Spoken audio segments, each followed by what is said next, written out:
మేజర్గా మనకి ఎక్స్పోర్ట్ అయ్యే మ్యాంగో వెరైటీ ఏంటంటే బంగినపల్లి వెరైటీ అండి. ఈ బంగినపల్లి వెరైటీ అంటే జిఐ అనమాట, జియోగ్రాఫికల్ ఇండికేషన్ ఉన్నది.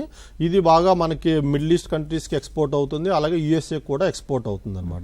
ఇప్పుడు ఈ మిడిల్ ఈస్ట్ కంట్రీస్కి, సౌత్ ఈస్ట్ ఏషియాకి వాటికి ఎక్స్పోర్ట్ చేయాలంటే నేను ఇందాక చెప్పాను కదా, మీరు import export code number, APEDA registration తీసుకున్న తర్వాత అలాగే మనకి at the time of shipment ఈ ఫైటో శానిటరీ సర్టిఫికేట్ అని తీసుకోవాలి. అది ఎన్పిపి వాళ్ళు ఇస్తారు, నేషనల్ ప్లాంట్ ప్రొటెక్షన్ ఆర్గనైజేషన్ వాళ్ళు ఇస్తారు. వాళ్ళ దగ్గర తీసుకొని మనం ఎక్స్పోర్ట్ చేసుకోవచ్చు మన ప్యాక్ హౌస్లో ప్యాక్ చేసి. అదే మ్యాంగోస్ని మనం యూఎస్ఏకి కానీ, జపాన్కి కానీ, న్యూజిలాండ్కి కానీ ఎక్స్పోర్ట్ చేయాలంటే, సౌత్ కొరియాకి ఎక్స్పోర్ట్, దాని ప్రొసీజర్ కొంచెం సిస్టమ్ వేరే అనమాట. ఈ import export code number, APEDA registration ఉన్న తర్వాత ఈ మ్యాంగో ఆర్చర్డ్స్ ఈ ఎవరైతే ఉన్నాయో ఈ ఫార్మర్స్ అండర్ హార్టీనెట్ అంటారన్నమాట.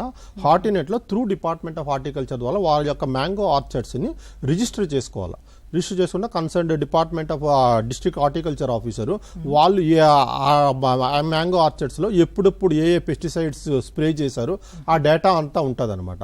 ఉన్న తర్వాత వాళ్ళు కూడా ఆ మ్యాంగోస్ని హార్వెస్ట్ చేసినప్పుడు ఎపాడా అప్రూవ్డ్ ప్యాక్ హౌసెస్ అంటారు, ఇంటిగ్రేటెడ్ ప్యాక్ హౌసెస్ అంటే ఈ కోల్డ్ స్టోరేజ్ ఉంటాయి పెద్దవి. ఆ కోల్డ్ స్టోరేజెస్లోనే వీటిని హార్వెస్ట్ చేసి ప్రాసెస్ చేసి ప్యాకింగ్ చేసి ఆ తర్వాత అమెరికాకి ఎక్స్పోర్ట్ చేయాలంటే ఎరాడియేషన్ ఫెసిలిటీస్ చేయాలి, ఎరాడియేషన్ చేయాలి.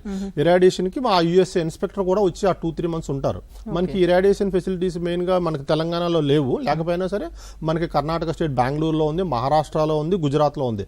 అక్కడికి పంపించి కూడా ఎక్స్పోర్ట్ చేస్తున్నారు యూఎస్ఏకి. మనకి లాస్ట్ ఇయర్ ఒక 5,000 మెట్రిక్ టన్ వరకు యూఎస్ఏకి ఎక్స్పోర్ట్ అయింది. అందులో మన తెలంగాణ స్టేట్ నుంచి బంగినపల్లి 1,000 మెట్రిక్ టన్ వరకు కూడా ఎక్స్పోర్ట్ చేశారు.